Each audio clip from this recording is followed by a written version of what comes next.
এবারে তাকে কেউ বিট করতে পারেনি কোনোভাবেই, তার পপুলারিটি, তার জায়গার সবকিছু।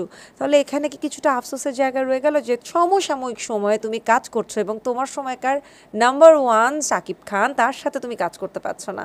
না, আমার আফসোস হয় না। প্রথমত কথা হচ্ছে আমার বাবা একটা কথা বলে যে এখন যারা মানে আমার বাবা সবসময় মানুষকে এই কথাটা বলে, প্রত্যেকটা নায়ক যখন বাবার কাছে সেটের মধ্যে আসে যে আঙ্কেল আমাকে একটু টিপস দেন, কি হয়েছে এটা এটা সেটা, তো বাবা একটা কথা বলে যে দেখো তোমরা এখন সাকিবকে দেখো যে সাকিব এইটা করছে, সাকিব ওইটা করছে, সাকিব এখন কোথায় উঠতেছে, সাকিব এখন কি দিয়ে কোথায় যাচ্ছে, তোমরা এখন এটা চিন্তা করো। বাট সাকিব যখন স্ট্রাগল করছে ওর এই জীবনটার জন্য, ও যখন জীবন দিয়ে অভিনয় করছে, ও যখন আসলে ওর স্ট্রাগল পিরিয়ডটা আমরা দেখে আসছি ওই সময়, সো ওই সময় ওর কষ্ট দেখি আমাদের মনে হয়েছে আজকে ও যা অ্যাচিভ করেছে এগুলো সব ওর নিজের দমে অ্যাচিভ করেছেন, এগুলো ডিজার্ভ করে, মানে এর থেকেও বেশি কিছু যদি হয় সেটাও সে ডিজার্ভ করে, তার কারণ তার স্ট্রাগলটা এত বড়ই ছিল।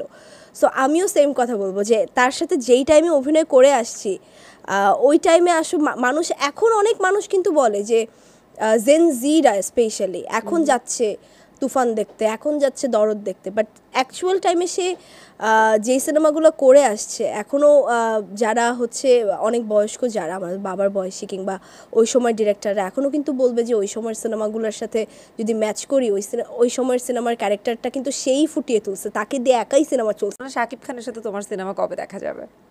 আই গেস তো দেখা যাবে না মনে হয় আমার কাছে। কেন? কারণ এখানে কেন দেখা যাবে, অনেক দেখে ফেলতো তো মানুষ। তোমার সাথে কবে? তোমার সাথে তো মানুষ দেখছে না। আমার সাথে তো একটা কালে দেখেই ফেলছে, ছোটবেলায় তো কম দেখে নাই, আবার এই বয়সে কেন দেখতে হবে, এটা হচ্ছে আমার কথা। কেমন জানি হয়ে গেল না, জানি একেবারে বেশি বড় আমি কিভাবে এত, না না জিনিসটা মানে এরকম কিন্তু ওই যে আমরা কিন্তু বলিউডেও দেখেছি না যে কারিনা যখন এক সিনেমার সময় কোলে কোলে দেখতে আসছিল